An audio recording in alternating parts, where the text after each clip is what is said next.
نحمدہ و نصلی علی رسولہ الکریم اما بعد بسم اللہ الرحمن الرحیم۔ پہلے ہم نے درس میں 8 چیزیں بیان کی تھی، دنیا کی زینت اور آخرت کی زینت کیا ہے۔ آج ہم بات کریں گے جسم کی زینت کیا ہے، جسم کی زینتیں کیا ہیں اور دل کی زینتیں کیا ہیں۔ جسم کی زینت کم کھانا، کم سونا، کم بولنا اور کم ہنسنا۔ جو انسان اپنے جسم کو خوبصورت بنانا چاہتا ہے تو وہ کھانا کم کر دے، مطلب اتنا کھانا کھائے جتنا ضرورت ہے، پیٹ میں جگہ رکھ کر کھائے، تو اتنا بھی زیادہ نہ کھائے کہ بالکل پھٹنے والا ہو جائے اور پیٹ سوج جائے اور وہ اس کو طرح طرح کی بیماریاں لگ جائیں۔ تو زیادہ کھانے سے پرہیز کرنا، کم کھانا اور کم سونا۔ اب یہ بھی نہیں ہے کہ آپ سوتے ہی رہیں، آپ جتنا سوئیں گے نیند اتنی زیادہ آئے گی، آپ جتنا سوئیں گے آپ کو نیند اتنی ہی زیادہ آئے گی۔ اس لیے کم سونا، کم کھانا، کم سونا۔ جب آپ کم سوئیں گے، کم کھائیں گے تو جسم کی زینت بنے گی، جسم خوبصورت بنے گا، طاقتور بنے گا۔ اور کم بولنا، بول کر بھی کچھ لوگ اتنا بولتے ہیں کہ ساتھ والا بندہ دل میں جو ہے کانوں کو ہاتھ لگا رہا ہوتا ہے کہ یا اللہ اس کی زبان بند کر دے، میرا دماغ کھا رہا ہے۔ تو کم بولنا، جو لوگ کم بولتے ہیں وہ سمجھدار زیادہ ہوتے ہیں۔ اور کم ہنسنا، ہنسنے سے دل مردہ ہو جاتا ہے، اس لیے کم ہنسنا۔ جو فضول ہنستا ہے اور ٹہکے لگا کے ہنستا ہے اس کا دل مردہ ہو جاتا ہے۔ تو جسم کی زینتیں کیا ہیں؟ کم کھانا، کم سونا، کم بولنا اور کم ہنسنا۔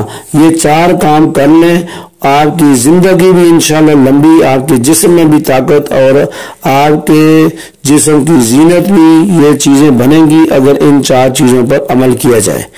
دل کی زینت کیا ہے؟ صبر، ذکر، شکر، غور و فکر۔ یعنی دل جو ہے صبر، آپ کو کوئی مشکل ہے، کوئی پریشانی ہے، آپ صبر کریں۔ کسی نے برا کیا آپ کے ساتھ، آپ صبر کریں۔ آپ کے ساتھ زیادتی ہوئی ہے، آپ صبر کریں۔ کوئی بھی معاملہ ہے آپ صبر رکھیں۔ صبر ان اللہ مع الصابرین، صبر کرنے والوں کے ساتھ اللہ ہے۔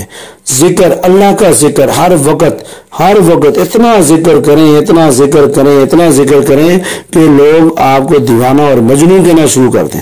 ہر وقت تسبیح آپ کی انگلی بھی ہو، تسبیح آپ کے ہاتھ میں ہو، اور دکھانے کے لیے نہیں، اللہ کے لیے، اللہ کی رضا کے لیے۔ کسی کو کسی سے اجر نہیں لینا۔ اگر کسی کے اجر لینے کے لیے تسبیح کر رہے ہیں تو اس کا کوئی فائدہ نہیں۔ اللہ کے لیے ہر وقت اللہ کی طرف دھیان ہو، اللہ کی طرف ذکر، اللہ کا شکر، تو یہ کرنا ہے۔ تو شکر، ذکر کے ساتھ شکر، اور جو بھی چیز آپ کو ملی ہے، تھوڑی ہے زیادہ ہے، اللہ کا شکر ادا کریں۔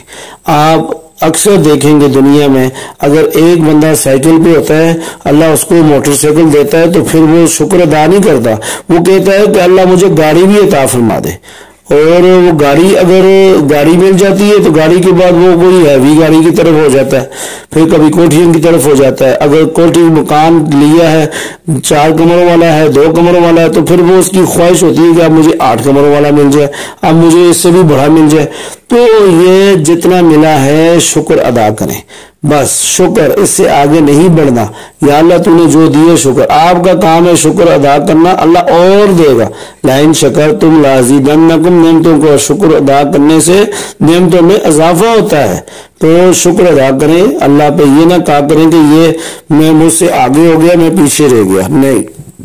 تو کہتے ہیں اپنے سے کم غریب لوگوں کو دیکھو، کمزور لوگوں کو دیکھو، اپنے سے اوپر امیر لوگوں کو مت دیکھو۔ ساری زندگی ان کو دیکھتے قبر میں اتر جائیں گے، ملے گا کچھ نہیں۔ تو چوتھی بات ہے غور و فکر۔ آپ جو کر رہے ہیں اس پہ غور کریں، آیا کہ آپ ٹھیک کر رہے ہیں یا غلط کر رہے ہیں، آیا آپ صحیح عمل کر رہے ہیں غلط کر رہے ہیں۔ آپ جب غور اور فکر کریں گے تو جو کریں گے انشاءاللہ اللہ رب العزت آپ کے دل کے اندر یہ بات پیدا فرما دے گا کہ آپ یہ غلط کر رہے ہیں یا صحیح کر رہے ہیں۔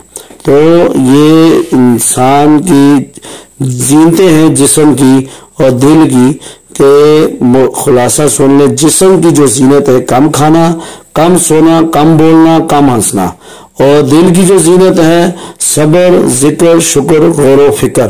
اللہ تعالی ہمیں عمل کرنے کی توفیق نصیب فرمائے، آمین والحمدللہ رب العالمین۔